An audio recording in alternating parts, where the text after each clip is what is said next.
नमस्कार, आप देख रहे हैं न्यूज वन इंडिया। मैं हूं आपके साथ पूजा यादव। बिहार सरकार के शुरू किए गए कोविड-19 को लेकर डोर टू डोर कैंपेन में हमारे संवाददाता की बात गया जिले के डीएम से हुई। गया जिले के डीएम अभिषेक कुमार ने बताया कि बिहार सरकार के निर्देश पर डोर टू डोर घर पर जाकर सर्वे कराना है और अगर किसी को जुकाम, खांसी या बुखार है, वैसे घरों का सैंपल जांच के लिए भेजना है। और क्या कुछ कहा इस बातचीत में, जरा सुनिए। मेरे साथ गया के डीएम है, अभी डोर टू डोर कैंपेनिंग कर रहे हैं। सर, ये किस तरह का कैंपेनिंग है कोविड-19 को लेकर के? देखिए, बिहार सरकार ने निर्णय लिया है कि ऐसे सभी क्षेत्र जहां पर पॉजिटिव पेशेंट मिले थे उनके नगर निकाय क्षेत्रों को या प्रखंडों को या जिन जिलों में पॉजिटिव मिले हैं और उनके आसपास के सभी प्रखंडों को डोर टू डोर कवर करना है। डोर टू डोर वहाँ देना है और वो इंश्योर करना है कि वहाँ पर उनको हर घर के बारे में जानकारी लिया जाए, हर घर का व्यक्ति के बारे में पता किया जाए और किसी को अगर सर्दी, खांसी, जुकाम अगर किसी को होता है तो उसके बारे में उसको चिन्हित करके उसकी सैंपलिंग कराई जाए। साथ में एक डेटाबेस भी तैयार हो रहा है कि भविष्य में इन लोगों से पूछा भी जाएगा कि आपका अगर कोई ऐसे सिम्टम डेवलप होता है तो तुरंत उनका सैंपलिंग करा के उनका नियमानुकूल इलाज कराया जा सके। सर, बैंकों में देख रहे हैं अभी भी भीड़ हो रही है, इसको रोकने के लिए सर, मतलब बैंक में जा रहे हैं तो अभी भी देख रहे हैं कि भीड़ है। स्पेशली लॉकडाउन का पालन तो हो रहा है, लेकिन बैंकों की वजह से अभी भी थोड़ी प्रॉब्लम देखने को मिली है। इसको लेकर के कोई कदम आपका? देखिए, बैंक में सभी लोगों को बताना चाहूँगा कि बैंक में हम दो कारणों से जाते हैं। एक तो बैलेंस इंक्वायरी के लिए जा रहे हैं, अपना पैसा निकालने के लिए भी जा रहे हैं। और आज के डेट में ये जो व्यवस्था है सीएफएमएस का और आधार इनेबल्ड जो हमारे अकाउंट्स हैं, वो किसी भी जगह से हम लोग किसी भी पोस्ट ऑफिस से या किसी भी ग्रामीण डाक सेवक से भी हम उसको पैसा निकाल सकते हैं। तो हम लोग को बैंकों के सामने लंबी लाइन लगाने की जरूरत नहीं है। यहाँ पर जो टोकन सिस्टम उसकी आवश्यकता नहीं है। गया में हम लोगों ने 200 पोस्ट ऑफिस जहाँ है जिनमें सीएफएमएस सिस्टम है, उनमें ये सुविधा है निकालने का, किसी भी बैंक का पैसा निकाला जा सकता है। साथ में करीब 225 ग्रामीण डाक सेवक 11 प्रखंडों में लगाए गए हैं, जो लोग उनको कॉल करते हैं और घर घर जाके वो लोग 10,000 रुपये तक किसी भी बैंक का पैसा वो निकाल सकते हैं और उनको पैसा तुरंत उनके घर पे मिल रहा है। तो मेरा लोगों से रिक्वेस्ट होगा कि आप घरों से बाहर पैसे निकालने के लिए भी आने की आवश्यकता नहीं है और आप सभी लोग अपने अपने ग्रामीण डाक सेवक को वहाँ पे बुलाएं या फिर लोकल पोस्ट ऑफिस जाके आप वहाँ पे किसी समय निकाल सकते हैं। और दूसरा, एक और लोगों को बीच में भ्रांति है कि हमारा पैसा वापस चला जाएगा, लैप्स हो जाएगा। तो मैं आपको पूरी जिम्मेदारी के साथ बताना चाहूँगा कि ऐसा कोई पैसा किसी का भी लैप्स नहीं होने वाला है। जो पैसा आपके अकाउंट में वो रहेगा, आप अपने सुविधा के अनुसार और अपनी जरूरत के अनुसार ही वो पैसा निकालेंगे। तो गया के डीएम ने आश्वस्त किया है कि आपका पैसा कहीं नहीं जा रहा है, आपको बिल्कुल भी घबराने की जरूरत नहीं है। और इन्होंने डोर टू डोर कैंपेनिंग जो स्टार्ट हुआ है कोविड-19 को लेकर, इसका निरीक्षण इन्होंने खुद किया है। कैमरामैन राजीव रंजन कुमार के साथ Pushkar Praveen, News One India से। सुपौल जिले के त्रिवेणीगंज थाना क्षेत्र के भूरा गांव में कोरोना योद्धा डॉक्टर जेपी यादव का अंतिम संस्कार विधिवत किया गया। इस दौरान अनुमंडल प्रशासन ने दिवंगत डॉक्टर को श्रद्धांजलि दी। एसडीओ ने कोरोना योद्धा डॉक्टर जेपी यादव को नमन किया और उनके परिजनों को ढांढस बंधाया। स्थानीय विधायक वीणा भारती ने भी परिजनों से मिलकर ढांढस बंधाया। बता दें कि इस दौरान सोशल डिस्टेंस का भी पालन किया गया। अंत्येष्टि कार्य संपन्न किया गया। उसी सोशल डिस्टेंसिंग के तहत डॉक्टर को मुखाग्नि उनके 13 वर्षीय पुत्र ने दी।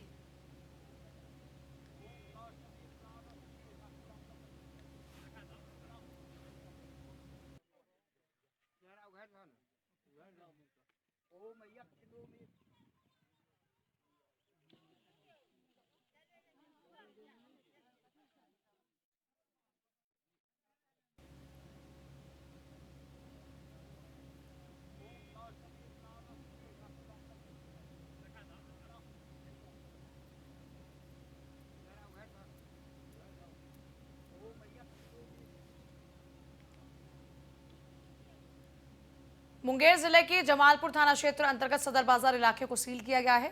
कोरोना संक्रमण के प्रभाव को कम करने और लोगों को उसकी चपेट में आने से बचाने के लिए सदर बाजार इलाके को पूरी तरह सील किया गया। पुलिस अधीक्षक लिपि सिंह ने सदर बाजार इलाके का दौरा किया और सभी सील पॉइंट्स का जायजा लिया। पुलिस अधीक्षक ने जमालपुर थाना अध्यक्ष रंजन कुमार और ईस्ट कॉलोनी थाना अध्यक्ष धर्मेंद्र कुमार को सतत निगरानी करने और हर हाल में सीलिंग को लागू करने का निर्देश दिया। पुलिस अधीक्षक ने माइक के जरिए लोगों से घरों में रहने की अपील भी की और कहा कि घर से बाहर निकलने की स्पष्ट मनाही है।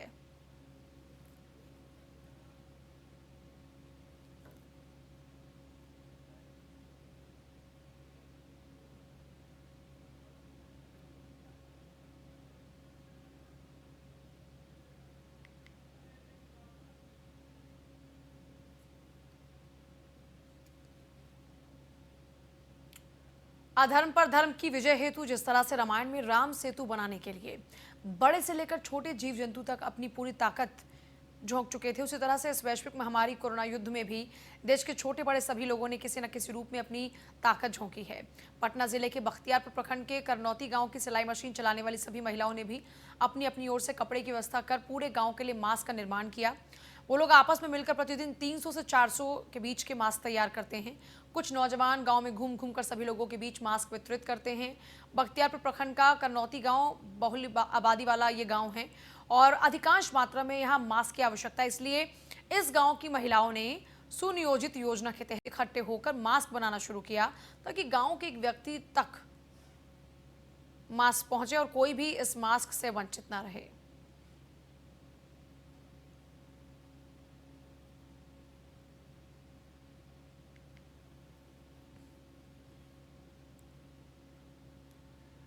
मुख्यमंत्री हेमंत सोरेन ने कहा कि वर्तमान सरकार झारखंड वासियों को भूखा नहीं सोने देगी।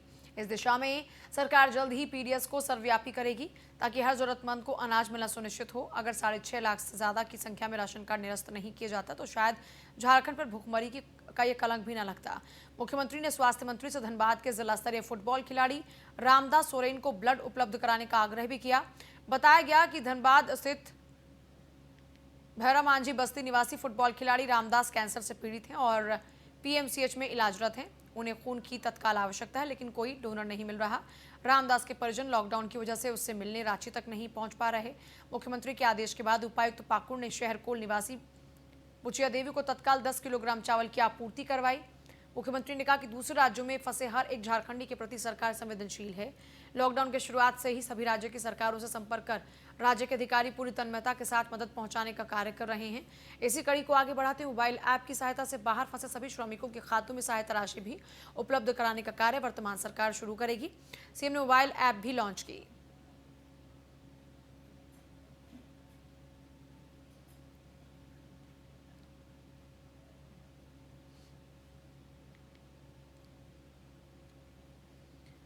हुसैनाबाद की विधायक सह एनसीपी के प्रदेश अध्यक्ष कमलेश कुमार सिंह ने झारखंड के मुख्य सचिव को पत्र लिखकर अन्य राज्यों में फंसे हुसैनाबाद विधानसभा क्षेत्र और झारखंड के अन्य जिलों के मजदूरों को रहने खाने की व्यवस्था करने और उन्हें वापस लाने की व्यवस्था करने की मांग की है। पत्र में विभिन्न राज्यों में फंसे मजदूरों का स्थान और मोबाइल नंबर भी अंकित किया गया है। विधायक कमलेश कुमार सिंह ने झारखंड सरकार से झारखंड के विभिन्न जिलों में फंसे लोगों को राहत पहुंचाने का आग्रह किया है, परिजनों को धैर्य रखने की सलाह दी है और कहा है कि जो लोग जहां कहीं भी हैं उन्हें सरकार राहत पहुंचाने का प्रयास कर रही है। विधानसभा क्षेत्र के लोगों से इस विकट परिस्थिति का मुकाबला करने की बात कही है। कहा कि कोविड-19 से जीतने के लिए घरों में रहें और स्वास्थ्य विभाग के दिशा निर्देश का पालन करें।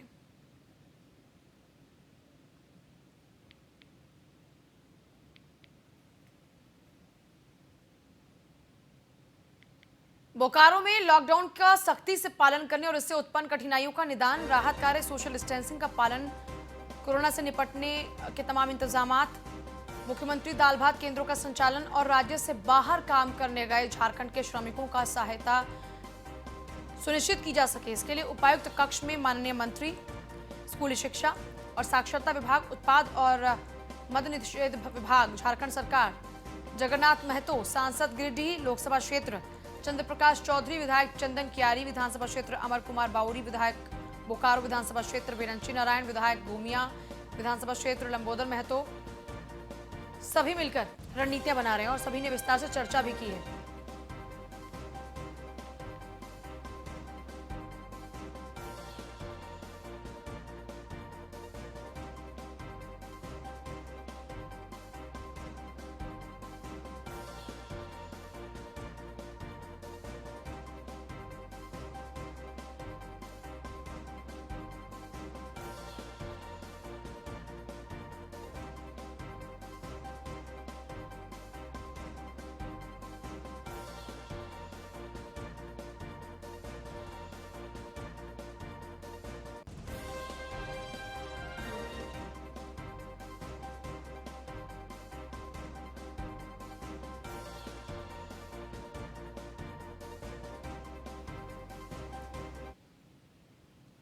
भिंड में पुलिस की ओर से जिले भर में जरूरतमंद और असहाय परिवारों को भोजन के पैकेट्स बांटे जा रहे हैं। एसपी ने बताया कि जरूरतमंद लोगों और साथ ही साथ गरीब झोपड़पट्टी वाले व्यक्तियों के परिजनों को भोजन के पैकेट बांटे गए हैं।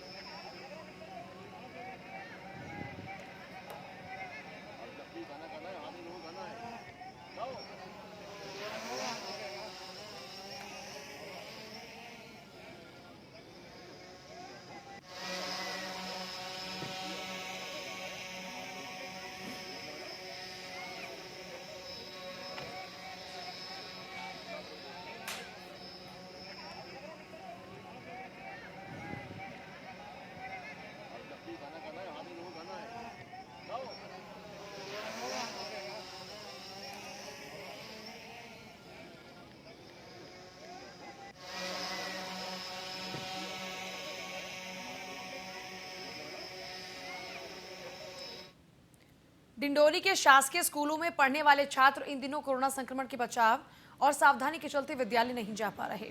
इन छात्रों की शिक्षा और स्वास्थ्य को ध्यान में रखते हुए शासन ने छात्रों के खाते में 221 रुपए की राशि जमा कराई है। इन छात्रों के भोजन के लिए राशन की व्यवस्था कर घरों तक पहुंचाया जा रहा है, जिससे कोई बच्चा भूखा न रहे। शिक्षा को लेकर भी जिला प्रशासन ने पहल करते हुए इन छात्रों के लिए डिजिटल और रेडियो के माध्यम से क्लासेस शुरू की हैं।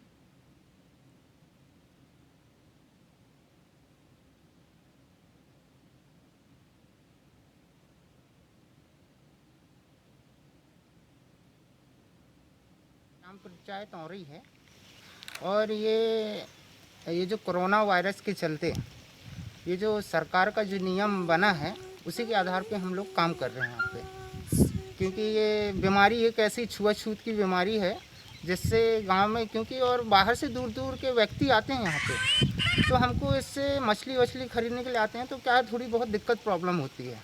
इस चक्कर में हम लोग ये लॉकडाउन किए हैं यहाँ पे और ये हम लोग टाइम निकाल के यहाँ पे बैठे रहते हैं। अब क्या है, कहीं आना जाना तो अभी हम लोगों को कहीं है नहीं, कुछ काम धाम भी नहीं है, इस वजह से हम लोग टाइम निकाल के यहीं बैठे रहते हैं और ग्राम का सेवा कर रहे हैं। और ये है कि मतलब हमारा ग्राम जो है स्वच्छ रहे, इस टाइप से ये ग्राम पंचायत। डिंडोरी के शासकीय स्कूलों में पढ़ने वाले छात्र इन दिनों कोरोना संक्रमण के बचाव और सावधानी के चलते विद्यालय नहीं जा पा रहे और इन छात्रों की शिक्षा और स्वास्थ्य को ध्यान में रखते हुए शासन ने छात्रों के खाते में 221 रुपए की राशि जमा कराई है। इन छात्रों के भोजन के लिए राशन की व्यवस्था कर घरों तक पहुंचाया जा रहा है ताकि कोई भी बच्चा भूखा न रहे और इनकी शिक्षा को लेकर भी जिला प्रशासन ने पहल करते हुए डिजिटल और रेडियो के माध्यम से इनके क्लास शुरू कराए हैं।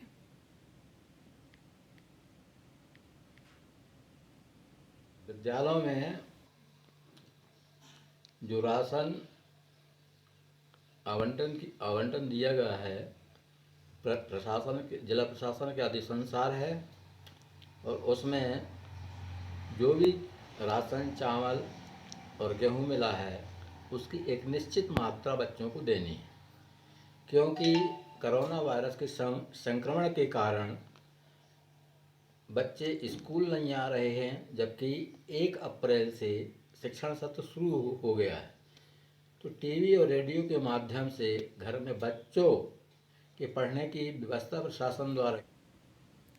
छत्तीसगढ़ के रायपुर और दुर्ग जिले में 72 घंटे के कर्फ्यू के बाद सभी अति आवश्यक सेवाओं को छोड़कर सारी दुकानें बंद रहीं।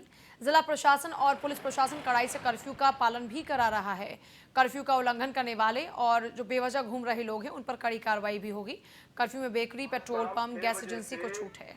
19 तारीख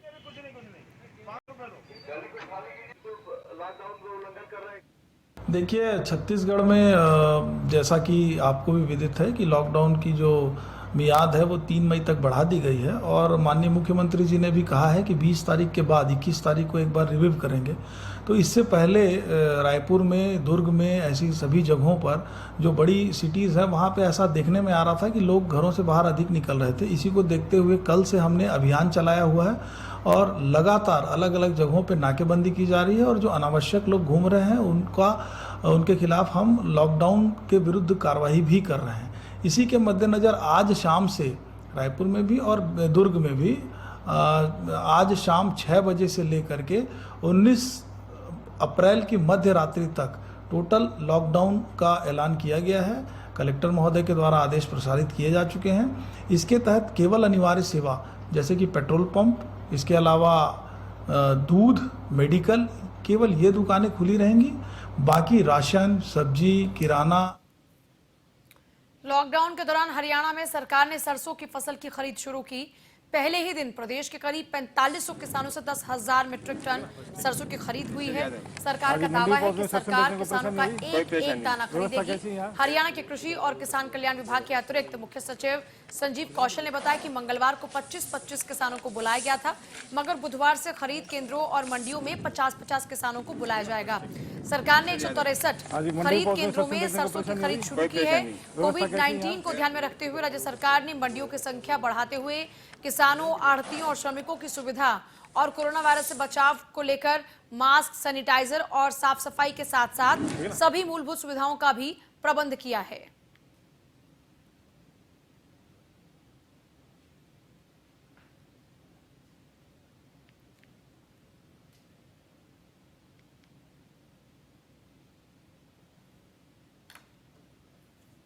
मैं आज यहाँ जमाल गांव में मेरी सरसों लाया हूँ। 40 कुंटल सरसों मेरी तुल गई है और बहुत अच्छी तरह से साफ करके वो तुलवा दी। और हम आते ही सैनिटाइजर से हाथ धोए, पानी से हाथ धोए और हमारा टेम्परेचर चेक किया। बहुत ही अच्छी व्यवस्था, बहुत ही बढ़िया। और ये मास्क वगैरह यहाँ दे रहे सरपंच साहब, ये सारे 8 बजे अपनी ट्राली में सरसों लेके जहाँ मार्केट कमेटी में आया तो पहले वहाँ पर सैनिटाइजर करवाया, हाथ